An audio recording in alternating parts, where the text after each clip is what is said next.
Chapter 10 The Baron and the Fossils. In the years following Linnaeus' death, the system of giving plants, animals, birds, and fish double Latin names was enthusiastically carried forward. People carrying tin boxes to hold botanical specimens scoured the woods and fields to bring home and classify hundreds and hundreds of plants. They collected mosses and ferns, vied with one another to find new kinds of mushrooms.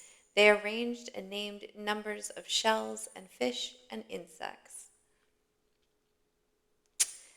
The animals were more difficult to arrange than other living things because they varied more in different parts of the world. No one questioned why this was. They were content simply to accept the fact. It was, for example, easy to distinguish a member of the cat family and to name it Felis. It was, moreover, easy to see that one kind of cat had the smooth, tawny coat of a lion, and therefore easy to call it Felis leo, while another had the striped coat of a tiger and could be called Felis tigris.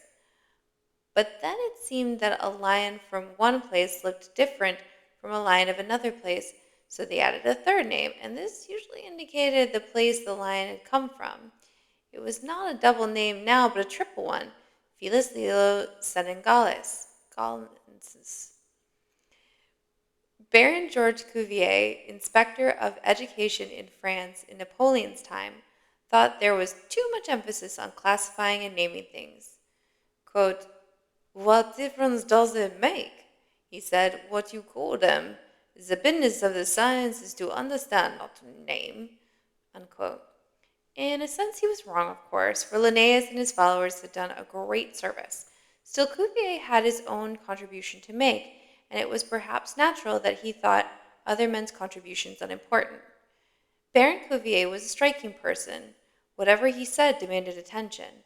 The glittering decorations Napoleon had given him, his erect, imposing stature, his waving white hair, his beautiful uniforms, all proclaimed the leader, the man of assurance, the man whose opinions were not to be disputed. He was as efficient in his scientific work as he was in the important government projects he undertook. A large staff of students and assistants carried out the details of Cuvier's researches. He had a knack for enlisting the help of anyone with whom he came in contact, even the visitors in his own household. In the morning, before he set off in his carriage to perform the important tasks his various political offices required, he set the guests in his household to copying plates that illustrated animal life. When he returned in the evening, he never failed to inquire whether they were finished and to inspect them. Of course, he had not always been so important. His life started quite humbly. His father was a retired officer of the Swiss army who made his home in Alsace-Lorraine. His mother had the great admiration for learning that is sometimes found in those who have little schooling. She taught her son to read, sent him to an elementary school, and heard him recite his Latin lessons every day, though she knew no Latin herself. All through the pomp and grandeur of his later years, Baron Cuvier remembered his mother affectionately. Her favorite flower had been red stocks, and his friends observed that throughout his life he kept a vase of these flowers on his desk. It is not known how his mother managed to give him the money to buy books, but it is certain that during his boyhood he owned at least one book that was important to him. It was a thick volume by Conrad Gensner, a Swiss naturalist and physician who lived about the time of Vesalius. The book was called Historia Animalium. It was a huge volume containing all the knowledge of animals that had been discovered up to that time. Most of the information was based on fact, although it must be confessed that the book gave a long account of mermaids. Gesner's book was beautifully illustrated with woodcuts, and the young Cuvier spent much time in coloring these according to the descriptions given in the text. The other book Cuvier treasured was a natural history of the earth written by a distinguished, powerful, and wealthy Frenchman, Comte de Buffon. This book he did not own, for it had been issued in 22 volumes. He found it one day in the library of a relative, and after that it occupied a great place in his thoughts. In this book, Buffon had tried to set down what he called the 7 epochs of the Earth's history. The first he called the incandescent stage, the fifth coming of the rhinoceros, hippopotamuses, and elephants, the seventh the coming of man. Buffon's idea appealed especially to Cuvier, for even in his very young days, he liked things on a grand scale. The vastness of Buffon's conceptions impressed him greatly.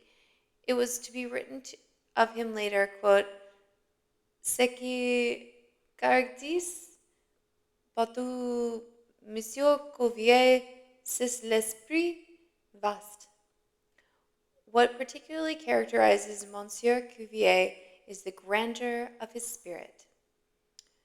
When he was 12 years old, then, Cuvier knew as much about animals as Genzer and Buffon could teach him. He carried a volume of one or the other around in his pocket and was constantly copying pictures of birds, insects, plants, and animals. For several of his sketches, he received prizes, to his mother's great pride. Now, through the good offices of Duke Charles, uncle of the King of Württemberg, he was sent to an academy of Stuttgart. That was when he was 14 years old. Not much is known of his life at the academy, but after he had finished the course there, he became a tutor to the son of Comte de Hercy, and lived 6 years near Caen on the coast of Normandy. Those were the years of the French Revolution, and a number of eminent royalists had taken refuge in Normandy. One of these men introduced Cuvier to friends at the Jardin du Roi, the great botanic garden in Paris that had been started by Louis XIV. Cuvier could hardly believe his good fortune when, after the Revolution, he received an appointment at the Jardin. Soon after this, he was brought to the attention of Napoleon, who invited him to go as a naturalist on his Egyptian campaign. Cuvier must have refused the offer gracefully, for soon Napoleon was offering him other distinctions. In 1813, he was appointed Commissaire Imperial Extraordinaire. In 1814, he became a member of the Council of State. In 1819, he became a baron, and in 1831, a peer. All the while, his circle of friends grew larger, his house more impressive, his decorations more brilliant, his uniforms more beautiful. There was one uniform of violet silk, with embroideries of his own design. And all the while, his interest in natural history paralleled his political and worldly advances. If he was a baron, an inspector of education, a professor of anatomy, he was also a scientist. Perhaps he considered himself a scientist first. The field that engrossed him most deeply was anatomy. Bones and skeletons, the scaffolding on which bodies are built, held an endless fascination for him. Most anatomists before Cuvier's time had been physicians and had started with a study of the human body. After that, they had compared other forms of life to it. Cuvier, however, started with the simplest forms. At Caen, he studied marine life, fish, mollusks, and worms. When he came to Paris, he made special investigations of rhinoceroses, elephants, and lemurs, and finally, he studied the skeleton of man. While he was working with all these shells and bones, his great plan began to take form. He never completed it, but with its beginning, comparative anatomy was born. His ideas were put forward in several speeches and pamphlets, and were finally published in a famous book called La Reine Animal Distribuée d'après son organisation, the animal kingdom arranged according to its organization. Cuvier believed that all animal life should be divided into 4 great groups. There were the vertebrates, the articulates or jointed creatures, crustaceans and insects, the mollusks, and the radiates, such as starfish and jellyfish.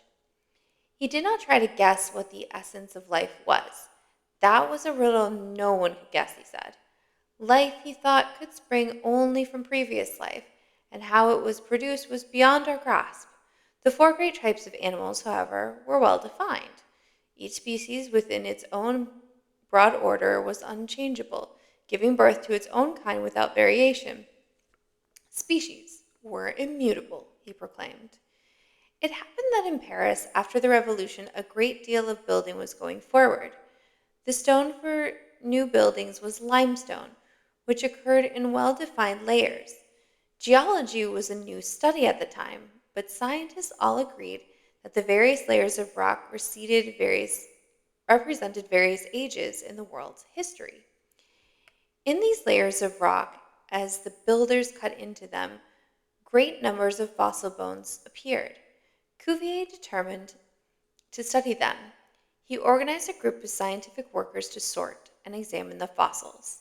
It was an absorbing matter to take the fossil bones from the layers of rock where they had lain so long and to try to fit them together.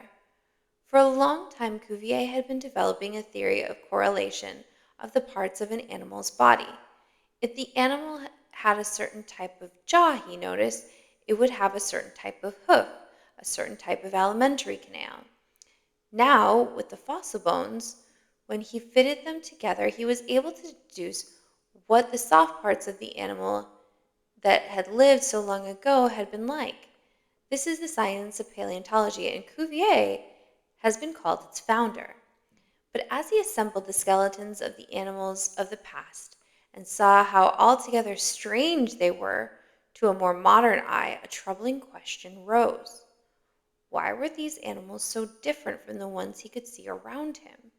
If, as he had believed and taught, the species were immutable, if each species gave birth to another after its own kind, why were there no longer creatures in the neighborhood of Paris like those whose bones had been dug up?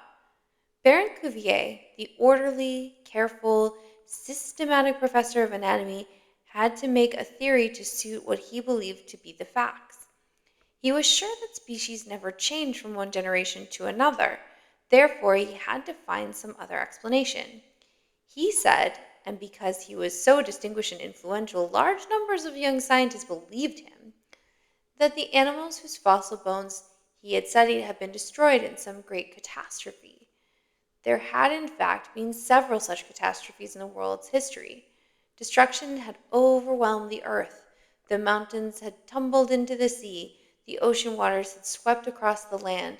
All living things had been destroyed. In Egypt, in Chaldea, and Palestine, legends persisted still to prove that this was true.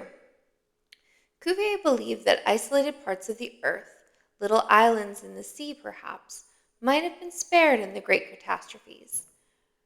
From them living things may have crept forth to propagate their kind and repeople the earth, but the prehistoric animals whose fossil bones he had assembled had been destroyed forever. Most of the scientists of his time believed in Cuvier's theory of catastrophes, but there were some who objected to it.